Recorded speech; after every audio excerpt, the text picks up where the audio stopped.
Hello students, welcome to digital stack. Myself Devesh Gupta. मैं class 9 का chapter number 4 जिसका नाम है लीनियर इक्वेशन इनटू वेरिएबल वो पढ़ाने वाला हूँ। ये एक नया चैप्टर है आपका और इसमें सबसे पहले जो कॉन्सेप्ट है वो लीनियर इक्वेशन के बेस पे है, तो पहले हम वो समझेंगे, फिर इसके एक्सरसाइज पे मूव करेंगे। तो चलिए स्टार्ट करते हैं। यहाँ पे लीनियर इक्वेशन इनटू वेरिएबल्स है, तो सबसे पहले तो हमें समझना पड़ेगा यहाँ पे हर एक पॉइंट का क्या मतलब होता है। लीनियर का क्या मतलब होता है, इक्वेशन का क्या मतलब है, दो वेरिएबल्स का क्या मतलब है। ठीक है, हम तीनों पॉइंट को समझेंगे यहाँ पे। ठीक है, तो हम लोग सबसे पहले तो हम बात करते हैं कि वेरिएबल होता क्या है। तो वेरिएबल वो होता है जैसे कि हमारा अल्फाबेट है, इस इंग्लिश में alphabet A B C D होते हैं सारे, है ना, डॉट डॉट डॉट जेड तक का, ये अल्फाबेट्स हो गए। अब ये अल्फाबेट्स की जो वैल्यू होती है वो फिक्स नहीं होती है। अगर हम कहीं पे भी किसी भी क्वेश्चन में अल्फाबेट्स यूज करते हैं तो वहां पे उसकी वैल्यू फिक्स नहीं होती है। ठीक है, जैसे हमने अगर मान लेते लिखा मैंने 4, तो ये 4 एक भी फिक्स वैल्यू है, 4 ही रहेगा, वो कभी चेंज नहीं होगा। लेकिन अगर x की बात करें तो x की जो वैल्यू होगी वो कुछ भी हो सकती है। वो 4 भी हो सकती है, वो 40 भी हो सकती है, वो 400 भी हो सकती है, वो 400 से 4005 भी हो सकती है। मतलब x से जो वैल्यू है कुछ भी हो सकती है, मतलब कुछ भी वेरी हो सकती है। ठीक है, x की वैल्यू हमारा 31 भी हो सकता है, कुछ भी हो सकता है, आप कुछ भी रख सकते हो। ठीक है, यहाँ पे कोई जरूरी नहीं कि x ही हो, आप ABCD यानी अल्फाबेट्स में ऐसे कोई भी ले सकते हो। तो जो अल्फाबेट्स हैं वो सारे एक्चुअली में वेरिएबल्स कहलाते हैं क्योंकि उनकी वैल्यू फिक्स नहीं होती है। वेरिएबल का मतलब होता है वैल्यू फिक्स ना होना। अगर वैल्यू फिक्स है तो वो कांस्टेंट होता है, अगर वैल्यू फिक्स नहीं है तो वो वेरिएबल होता है। ठीक है, तो यहाँ पे हम इसी वेरिएबल की बात कर रहे हैं, यानी अल्फाबेट्स की बात करेंगे। ठीक है, तो आपको वेरिएबल का कॉन्सेप्ट क्लियर हो गया होगा। जैसे हमारा कांस्टेंट में जैसे कुछ भी हो, अगर मैंने 40,927 भी लिखा है तो ये भी एक कांस्टेंट है क्योंकि इसकी वैल्यू फिक्स है, इसके अलावा कुछ और नहीं हो सकती है। ठीक है, जैसे मैंने लिखा क्या ये इक्वल है 23,004 के। ठीक है, तो आप बोलोगे नहीं ये इक्वल नहीं है, तो ये नॉट इक्वल टू हो जाता है। ठीक है, तो इक्वल नहीं है इसका मतलब नॉट इक्वल टू होगा। और जबकि यहाँ पे x की वैल्यू कुछ भी रखेंगे ना हम, जैसे मैंने 45 रख दिया तो भी ये सही है क्योंकि x की वैल्यू वेरिएबल है तो कुछ भी ले सकता है, कि कोई भी वैल्यू को असाइन कर सकता है, यानी कोई भी वैल्यू को एक्सेप्ट कर सकता है। ठीक है, तो इसलिए उसको वेरिएबल बोलते हैं और यहाँ पे ये जो है वो कांस्टेंट होता है। आई होप ये कॉन्सेप्ट क्लियर हो गया होगा। आगे बढ़ते हैं। वेरिएबल का कॉन्सेप्ट क्लियर हो गया होगा। टू वेरिएबल्स बोला मतलब दो अल्फाबेट्स आएंगे। ठीक है, सिंपल सा मतलब है, बाकी और कुछ नहीं है। अब हम इक्वेशन की बात कर लेते हैं। इक्वेशन क्या होता है, जैसे मैंने लिखा x = 3, तो ये भी एक इक्वेशन है, ये एक इक्वेशन है। देखिएगा अगर कहीं पे भी इक्वेट का साइन लगा हुआ है ना, वेरिएबल और कांस्टेंट के बीच में, तो वो इक्वेशन कहलाता है। ठीक है, जैसे हमने लिखा 3x + 2 = 7, ये भी एक इक्वेशन है।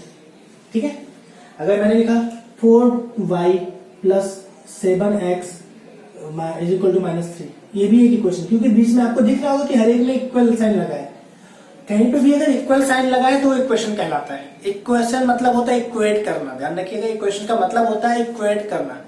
ठीक है, आई होप ये कॉन्सेप्ट क्लियर होगा। ऐसे अगर मैं लिखूं x² + 3x + y = -9 या फिर 9, ठीक है, तो भी एक इक्वेशन, क्योंकि बीच में इक्वेट का साइन लगा हुआ है, इसी का मतलब इक्वेशन होता है। कॉन्सेप्ट आई होप क्लियर हो गया होगा, यहाँ का भी कोई डाउट नहीं होना चाहिए।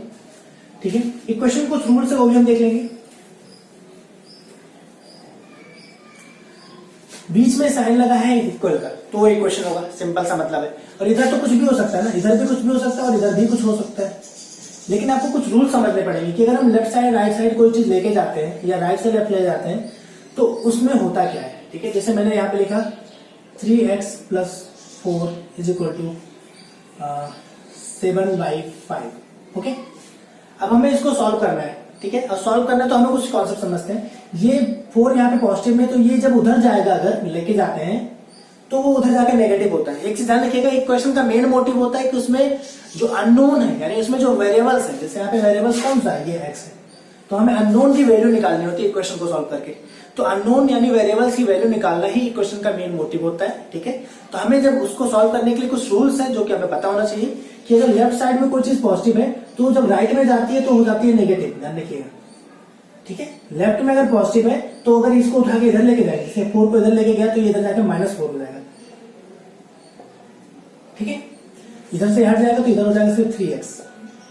सिर्फ समझिए, आप कॉन्सेप्ट को समझिए, इक्वल का साइन तो बीच में लगेगा ही लगेगा। ठीक है, तो ये उधर जाकर मैच हो जाएगा। ऐसे ही देखिएगा तो ये मल्टीप्लाई है, 3 और x के बीच में होता है मल्टीप्लाई, 3 और x के बीच में मल्टीप्लाई, 3 को भी भेजेंगे तो उधर हो जाएगा पहले तो ये सॉल्व हो जाएगा, तो सॉल्व होने के बाद आ जाएगा आपका 5 एलसीएम है, तो फिर हो जाएगा 7 माइनस 20 यानी कि हो जाएगा माइनस में 13/5। तो जब हम इसको भेजेंगे तो ये जाएगा डिवाइड में, क्योंकि ये इधर था मल्टीप्लाई।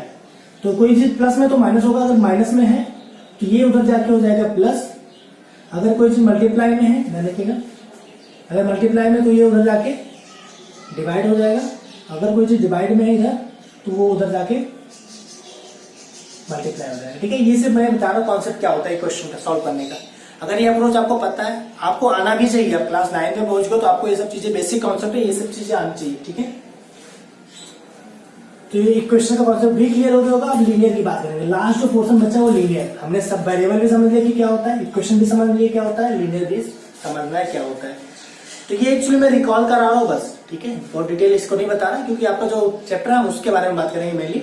अगर आपको ऐसा चीजें नहीं पता तो इसकी भी वीडियोस आपको इसी चैनल में मिल जाएंगे। ठीक है, अलजेब्रिक इक्वेशन में आपको ये सब चीजें बताई गई हैं, और क्वेश्चन के पोर्शन जो उसमें बताया गया है कि वेरिएबल्स का यूज कैसे होता है ना, कोई भी एक्सप्रेशन कैसे फॉर्म होता है, सब चीजें भी आपको इसी चैनल में मिल जाएगी। ठीक है, तो अब हम लीनियर की बात कर लेते हैं। तो लीनियर का क्या मतलब होता है, जैसे मैंने लिखा 3x + 5 y = 4। मैंने लिखा 8x² + 2x = 9। मैंने लिखा 7y + 8x + 4z = 4। मैंने लिखा 9x + 8 = 7। ठीक है, ऐसे करके मैंने 4 इक्वेशन यहाँ पे लिख लिए। अब यहाँ पे 4 इक्वेशन आपको दिख रहा होगा कि ये इक्वेशन, इसमें 2 वेरिएबल्स हैं, एक तो वेरिएबल x और एक y वेरिएबल, यानी 2 वेरिएबल्स है। ठीक है, आपको एक और चीज दिख रहा होगा कि हर एक जो वेरिएबल्स उसकी डिग्री जो है 1 है। ठीक है, 3 ठीक है, ये मैंने क्वेश्चन लिखा। तो डिग्री 1 है, यानी ये टर्म्स होते हैं, ये होता है और ये दोनों टर्म्स अलग अलग, ध्यान रखिएगा। ये सब चीजें, कोई कॉन्सेप्ट अगर नहीं क्लियर है तो आप पहले की वीडियो देखिए, अलजेब्रिक एक्सप्रेशन में ये सब चीजें बताई गई हैं। ठीक है, कि टर्म्स क्या होते हैं, उसकी डिग्री क्या होती है, ये भी चीजें बताई गई है। पॉलिनोमियल का जो चैप्टर है उसमें भी आपको डिग्रीज बताई गई है कि डिग्री क्या होती है। तो यहाँ पे इसकी डिग्री अगर 1 है, ध्यान रखिएगा, तो यहाँ पे 2 टर्म्स और दोनों की डिग्री जो है 1 है, इसलिए इसको बोलते हैं लीनियर। लीनियर का मतलब होता है डिग्री 1 होना। ठीक है, यानी जो इक्वेशन में जो वेरिएबल यूज है, अगर उसकी डिग्री सिर्फ और सिर्फ 1 है, यानी कि टर्म्स की डिग्री होती है, सिर्फ वेरिएबल की डिग्री नहीं मानी जाती, पूरे टर्म्स की डिग्री अगर 1 है, 1 से ज्यादा नहीं है तो वो लीनियर इक्वेशन होता है। तो यहाँ पे 1 ही डिग्री, इसका मतलब ये होगा लीनियर इक्वेशन। लेकिन यहाँ पे देखिएगा डिग्री 2 है। अगर डिग्री 2 है इसका मतलब क्या है, लीनियर इक्वेशन नहीं है, ये लीनियर, नॉट लीनियर, ये नॉट लीनियर। लीनियर नहीं है लेकिन ये क्वाड्रेटिक है, तो फिर उसकी बात हम बाद में करेंगे। ये लीनियर नहीं है, बस आपको इतना जानना है, ये लीनियर नहीं है। यहाँ पे भी देखेंगे तो इसकी डिग्री 1, यहाँ पे डिग्री 1 और यहाँ पे भी डिग्री 1। ठीक है, तो यहाँ पे ये तीनों की डिग्री 1 है तो है, लेकिन यहाँ पे वेरिएबल भी 3 है, तो यहाँ पे भी लीनियर है। क्या है, लीनियर है इन 3 वेरिएबल। ध्यान रखिए, ये 3 वेरिएबल में है, 3 वेरिएबल, और तीनों वेरिएबल आपको पता है कौन कौन से, एक तो x, y, z, ये 3 वेरिएबल्स यहाँ पे है। ठीक है, तो ये लीनियर तो है बट वो 3 वेरिएबल में, ध्यान रखिएगा ये चीज। ओके, अब हम इसकी बात करें, यहाँ पे भी देखिएगा 1 है, यहाँ पे भी डिग्री 1 है, इसका मतलब क्या है, भी एक लीनियर है, ये भी लीनियर है। ठीक है, और यहाँ पे वेरिएबल कितने हैं, 1, तो लीनियर इन 1 वेरिएबल, ये 1 वेरिएबल में, ध्यान रखिएगा, लीनियर तो है बट 1 वेरिएबल में। सबका कॉन्सेप्ट आई होप क्लियर हो गया होगा आपको, है ना। और जो भी चीजें मैं बता रहा हूँ उसको वीडियो को पॉज करके उसको नोट कर लिया करिए। ठीक है, आपके लिए ज्यादा बेनिफिशियल होगा। अब हम इस लास्ट की बात करेंगे। लास्ट में देखेंगे तो यहाँ पे देखा जाए तो x की वैल्यू पावर 1 है और y की पावर 1 है, लेकिन ये पूरे टर्म्स की बात करेंगे ना, टर्म्स सेपरेशन प्लस और माइनस से होता है, मल्टीप्लाई डिवाइड से नहीं होता है, आपको ये भी ध्यान रखना है। तो यहाँ पे इस टर्म्स की जो पावर है वो 1 नहीं है, 1 + 1 यानी कि 2 है। तो अगर ये पावर 2 है, इसका मतलब क्या हुआ, ये लीनियर इक्वेशन नहीं है, ये नॉट लीनियर है, ये नॉट लीनियर है। ठीक है, नॉट लीनियर क्योंकि पावर टर्म्स की 1 नहीं है। अगर टर्म्स की पावर 1 नहीं है तो वो लीनियर नहीं होगा। हाईएस्ट पावर देखी जाती है पूरे के पूरे इक्वेशन की। जैसे मैंने यहाँ पे लिख रहा हूँ, यानी कि ये नॉट लीनियर है। मैंने लिखा यहाँ पे 4x + 3xy + 2 = 9। यहाँ पे भी देखिएगा तो यहाँ पे तो पावर 1 है, लेकिन यहाँ पे 1 और 1 2 है। ये टर्म्स की जो पावर है 2 है, टर्म्स की पावर 2 होने की वजह से नॉट लीनियर होगा। ध्यान रखिएगा, सारे टर्म्स की पावर जो है 1 हो सकती है, 1 से ज्यादा नहीं है तो वो लीनियर होगा। लेकिन अगर पावर, अगर ध्यान रखिएगा यहाँ पे बोलेंगे, अगर मैंने सिर्फ 4 लिखा तो इसका भी तो पावर है, इसकी पावर 0 होती है, क्योंकि इसके साथ कोई भी वेरिएबल लगाया उसकी पावर 0 रख सकता है, इसलिए इसकी पावर 0 होती है। तो आपको कांस्टेंट की भी पावर होती है, वो 0 के लिए उसमें कंसिडर की जाती है। ठीक है, तो आई होप ये जो पूरा जो कॉन्सेप्ट था है ना, जो बेसिक कॉन्सेप्ट था वो आपको क्लियर हो गया होगा। और इससे ज्यादा अगर डीप आपको समझना है, अगर आपको क्लियरिटी नहीं है, रिकॉल सिर्फ कराया है, अगर क्लियरिटी नहीं है तो आप पहले की वीडियो जो कि पॉलिनोमियल में क्लास 8 के अलजेब्रिक एक्सप्रेशन में आई मीन फैक्टराइजेशन चैप्टर में ये सारे कॉन्सेप्ट आपको क्लियर कराए गए हैं, तो आप वो वीडियोस देख लीजिए। ठीक है,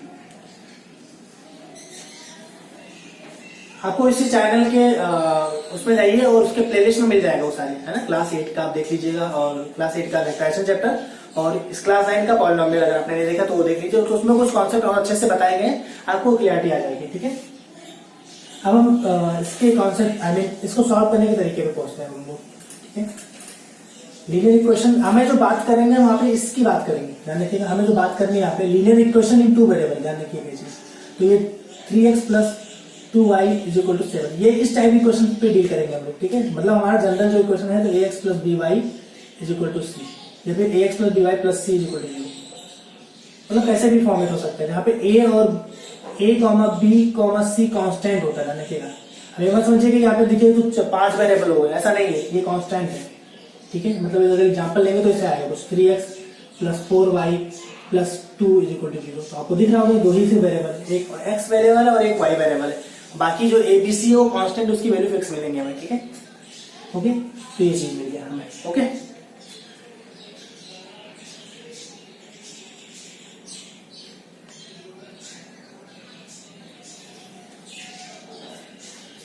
अब आपका एग्जांपल्स में भी दिया है कि सबको इस फॉर्मेट में, जनरल जो फॉर्मेट है, फॉर्मेट आप समझ लीजिए लीनियर इक्वेशन इन 2 वेरिएबल का जो जनरल फॉर्मेट है वो यही है। आपको इसी फॉर्मेट में बहुत सारे क्वेश्चन है, यहाँ पे क्वेश्चन एग्जांपल नंबर दिया हुआ 1, उसमें दिया है right each of the equation in the form of ax + by + c = 0 and indicate the value of a b c in each cases. बस सिंपल सा है, बहुत ज्यादा कुछ करना नहीं है।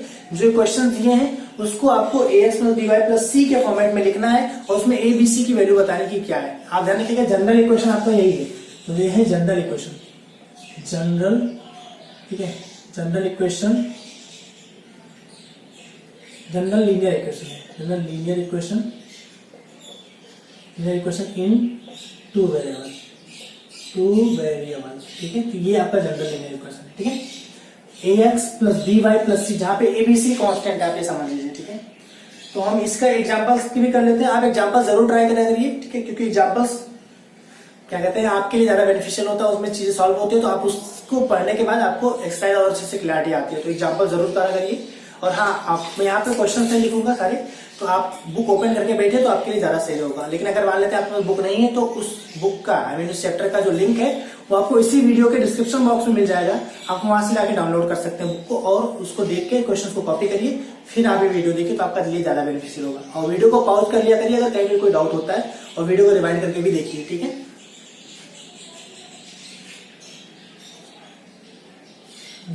ठीक है, तो यहाँ पे हम लोग एक ले लेते हैं, एग्जांपल्स दे लेता हूँ मैं। एग्जांपल्स 1 है, एग्जांपल्स 1 का मैं क्वेश्चन नंबर 2 ले लेता हूँ। यहाँ पे दिया हुआ है x - 4 = √3y। हमें इसको ax + by + c के फॉर्मेट में लाना है, यानी कि सबको इधर लाना है और राइट साइड में 0 बनाना है। कैसे समझिए, राइट साइड में 0 है, इसका मतलब राइट साइड में 0 बनाना है और सारे वैल्यूज को एक साइड लेके आना है। ठीक है, तो आप इधर लेके आएंगे तो क्या हो जाएगा, x ये इधर आके, ये इधर में प्लस में होता है, ये पूरा का पूरा उठ के इधर आएगा तो ये माइनस हो जाएगा, तो माइनस में √3y। मैं बीच में इसको क्यों लिख रहा हूँ, इसको ये लिख सकता था, यहाँ पे भी लिख सकता था -√3y, क्योंकि बी वाई यानी y का जो टर्म्स हो सेकंड पे, इसलिए सेकंड पे लाया मैंने, बाकी और कुछ किया नहीं है लाने के लिए। -4 तो यहाँ पे था ही, इसमें कोई चेंजेस नहीं है। ठीक है, अब हम इसको कंपेयर करेंगे इससे। ठीक है, on comparing with ax + by + c = 0 we get, हमें क्या मिलेगा, वी गेट x के जगह पे देखिएगा आप, x के साथ a होता है तो a की वैल्यू है 1, a की वैल्यू 1 हो गई, b की वैल्यू हो गई आपकी -3 -√3। देखिए y के साथ जो होता है b होता है, तो यहाँ पे ये हो गया -√3, और c की जो वैल्यू है वो मिलेगी आपकी -4। देखिएगा -4 क्यों है, क्योंकि फॉर्मूले में आई मीन जो जनरल फॉर्म है उसमें प्लस होता है, लेकिन यहाँ पे माइनस है तो वो माइनस वैल्यूज में आएगा। ध्यान देखिएगा आपकी चीज। ठीक है, जो माइनस है वो माइनस वैल्यूज में आएगा, इसलिए यहाँ पे -c = -4 हो जाएगा। ठीक है, ये कॉन्सेप्ट आपको क्लियर हो गया होगा, इसमें आई होप आपको डाउट नहीं होगा। ठीक है, अगर डाउट होता तो आप वीडियो को रिवाइंड करिए, फिर से देखिए, क्लियरिटी आपको आ जाएगी। Okay, right each of the okay. Example second भी है, वो भी मैं बता दे रहा हूँ आपको ये क्वेश्चन। ये एग्जाम्पल फर्स्ट का सेकंड क्वेश्चन आपको क्लियर हो गया होगा।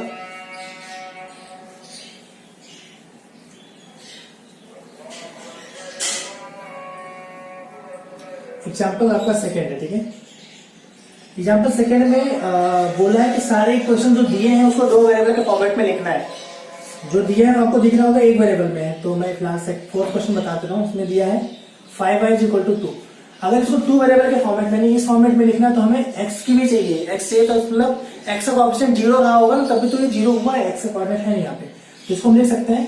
पहले तो इसको लिखेंगे 5y - 2, क्योंकि 2 इधर प्लस में, इधर आके माइनस हो जाएगा और इधर 0 हो जाएगा, ठीक है। अब हमें इसको टू वेरिएबल के फॉर्मेट में बनाना, तो 0 × x + 5y - 2 लिखेंगे। तो ये आपका हो गया linear equation in two variable में बन गया, ठीक है। ओके, आई होप ये क्लैरिटी आ गई होगी। ये आपका आंसर होगा। अब हम इसके एक्सरसाइज पे बढ़ते हैं, ठीक है। एक्सरसाइज 4.1 है पहला।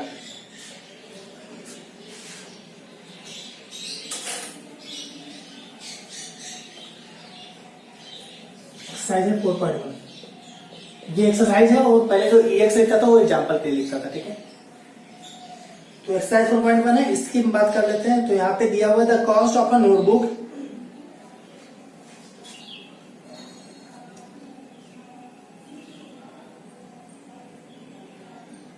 ओके। बहुत इजी क्वेश्चन है, मतलब एक linear equation into variable form करना है, ठीक है। पहला क्वेश्चन आपको बता दे रहा हूं। यहाँ पे बोला था cost of a notebook is twice the cost of a pen, write a linear equation in two variables to represent this statement, ठीक है। तो लेट करना पड़ेगा कॉस्ट ऑफ नोटबुक BX, ठीक है। और पहला होगा, दूसरा लेट करेंगे तो कॉस्ट ऑफ क्या है, पेन BY, ठीक है। कॉस्ट ऑफ नोटबुक BX और कॉस्ट ऑफ पेन BY, ये मैंने लेट कर लिया, ठीक है। अब आपको यहाँ पे बोला गया है कि the cost of notebook is twice the cost of pen, तो नोटबुक का जो कॉस्ट है वो ट्वाइस है कॉस्ट ऑफ पेन, मतलब भी वो सिंपल सा है, ठीक है। ओके, अब लीनियर इक्वेशंस को बनाना है। लीनियर इक्वेशन बना लीजिए। अब आपको इसको इधर करेंगे तो ये हो जाएगा x - 2y = 0, ठीक है। 2y को अगर इधर लेके आते हैं तो यहाँ पे देखिए अकॉर्डिंग टू कंडीशन लिखा मैंने, खुद से नहीं लिखा है। ये अकॉर्डिंग टू कंडीशन है, condition given in a question, ठीक है। According to condition x = 2y, यानी कि कॉस्ट ऑफ नोटबुक जो है वो कॉस्ट ऑफ पेन का डबल है, तो इसका 2y होगा। क्लियर हो गया होगा। ये आपका linear equation in two variable आ गया, ठीक है। जरूरी नहीं कि हर एक में c की वैल्यू हो, यहाँ पे c की वैल्यू फिलहाल 0 है, लेकिन लिखने की जरूरत नहीं होगी, कोई फर्क नहीं पड़ता है, ठीक है। c की वैल्यू हो भी सकती है, नहीं भी हो सकती है, क्वेश्चन कोई दिक्कत नहीं है। अब आप इसका सेकंड का भी एक क्वेश्चन बता दे रहा हूँ, क्योंकि इसका एक रिलेटेड क्वेश्चन मैंने आपको बता दिया है जो एग्जाम्पल फर्स्ट था, तो आपको ये क्लियर हो जाएगा, ठीक है। एक और बता दे रहा हूँ उसमें, बस ये मैं सेकंड बता दे रहा हूँ, सेकंड का सेकंड।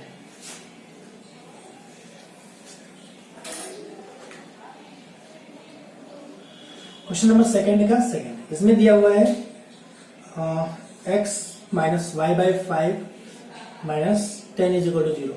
अब आप इसको लीनियर इक्वेशन टू वेरिएबल में कन्वर्ट करना है, तो कैसे करेंगे ध्यान से देखिएगा, ठीक है। सबसे पहले तो हमें यहाँ पे एलसीएम ले लेना है सारे का। एलसीएम लेना आपको आना चाहिए, इसके नीचे 1 है, इसके नीचे भी 1 है, तो एलसीएम 5 आएगा। 1 और 5 और 5 का एलसीएम 1 होता है। एलसीएम का कॉन्सेप्ट आपको आना चाहिए, ठीक है। अगर आपको एलसीएम का कॉन्सेप्ट नहीं आता तो क्लास 6 की वीडियो देखिए, जो कि मैंने इसी चैनल पे पड़ी हुई है, आप वहां पे जाके देख सकते हैं एलसीएम एलसीएम का कॉन्सेप्ट, ठीक है। अगर आपको नहीं आता है तो आता तो बहुत अच्छी बात है। क्लास 9th में अगर आपको आ रहा है तो ज्यादा सही होगा, क्योंकि अगर नहीं आ रहा तो प्रॉब्लम है वो, क्योंकि बहुत ज्यादा यूज होता है एलसीएम एलसीएम का, ठीक है। तो क्लियरिटी अगर नहीं है, बेसिक रिवाइज करना है, तो आप आराम से देख सकते हैं। यूट्यूब पे तो सारी चीजें अवेलेबल होती हैं, आप आराम से देख सकते हैं। आपको इसी चैनल के प्लेलिस्ट में क्लास 6 की वीडियोज में मिल जाएगा एलसीएम का कॉन्सेप्ट। तो 5 1 1 का, तो यहाँ पे 1 से डिवाइड करेंगे 5 मिलेगा, तो यहाँ पे आ गए x और माइनस, एक चीज ध्यान रखिए, x तो है यहाँ पे, x तो ऊपर ही है, और साथ में 1 से डिवाइड होगा तो 5 मिलेगा, तो 5 ऊपर मल्टीप्लाई भी होता है, तो 5x हो जाएगा, ठीक है। जब 5 से डिवाइड होगा तो 1 मिलेगा, तो ये हो जाएगा y, क्योंकि y × 1 होगा। 1 लिखने का कोई मतलब नहीं बनता है, लेकिन मैं लिख दे रहा हूँ फिलहाल। यहाँ पे 10 हो गया, 1 से डिवाइड होगा 5 मिलेगा, 5 से मल्टीप्लाई होगा, ये हो जाएगा, ठीक है। अब यहाँ पे 5 को उधर अगर भेजेंगे तो उधर 0 से मल्टीप्लाई होने के बाद तो 0 ही होने वाला है, किसी में भी जीरो से किसी भी नंबर को मल्टीप्लाई करेंगे, चाहे वो कांस्टेंट हो या वेरिएबल हो, उसकी वैल्यू जीरो ही मिलने वाली है, कोई और चेंज नहीं होता है। ठीक है, तो इधर से बचा 5x माइनस वाई और माइनस 50 इज इक्वल टू 0। ठीक है, तो यही आपका आंसर हो जाएगा। ओके, आई होप ये कॉन्सेप्ट क्लियर हो गया होगा। अब ये आपका क्वेश्चन बन गया linear equation in two variables. अब आपको ए बी सी की वैल्यू चाहिए। ठीक है, तो ऑन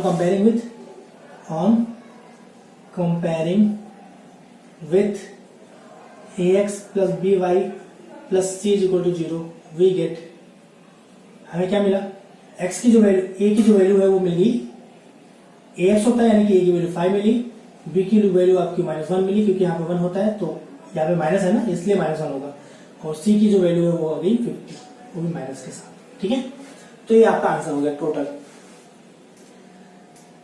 बाकी भी ऐसे है ना, जैसे एक क्वेश्चन इसमें 8 देख लीजिए आप, मैं बस कॉन्सेप्ट बता दे रहा हूँ। आपका 8 वाला क्वेश्चन है, इसमें आप वीडियो को पॉज करके नोट कर लिया करिए, कोई दिक्कत नहीं है। ठीक है, मैं लाइव तो पढ़ा नहीं रहा हूँ कि आगे बढ़ जाएंगे। ठीक है, तो आप वीडियो को पॉज करिए और नोट कर लिया करिए। 5 इज इक्वल टू 2x दिया हुआ है। ठीक है, अब हमें चाहिए ए बी सी की वैल्यू, तो पहले इसको उधर सेट करिए, तो ये हो गया, इधर 0 हो गया, उधर हो गया 2x माइनस 5 डालने के। अब चाहे 0 is equal to 2x minus 5 लिखे या फिर 2x माइनस 5 लिखे, माइनस 5 इज इक्वल टू 0 लिखे, एक ही बात है, इसमें कोई फर्क नहीं पड़ता है। आप इसमें कंफ्यूज बिल्कुल भी मत होइएगा। ठीक है, अब इसको आपको ax plus B Y plus C के फॉर्मेट में लिखना, तो लिख लीजिए। तो ये हो गया 2x plus 0 into Y minus 5 is equal to 0। ठीक है, 2x plus 0 into Y minus 5 is equal to 0, यानी अगर कंपेयर करेंगे उससे जनरल इक्वेशन से, तो हमें a की जो वैल्यू मिलेगी वो मिलेगी 2, b की जो वैल्यू मिलेगी वो 0 मिलेगी, c की वैल्यू -5 मिलेगी। तो ये भी पूरा हो गया सोल्यूशन क्वेश्चन नंबर 8 का। आई होप ये कॉन्सेप्ट भी क्लियर हो गया होगा। ठीक है, आप बचे हुए क्वेश्चन खुद ट्राई करिएगा, लेकिन अगर कोई डाउट होता है आप उसको कमेंट सेक्शन में पूछ सकते हैं। अगर आपको वीडियो पसंद आया तो आप इसको लाइक करें, अगर चैनल पे नए हो तो चैनल को सब्सक्राइब करें, और वीडियो को शेयर करना बिल्कुल भी ना भूलें। Thank you so much for watching.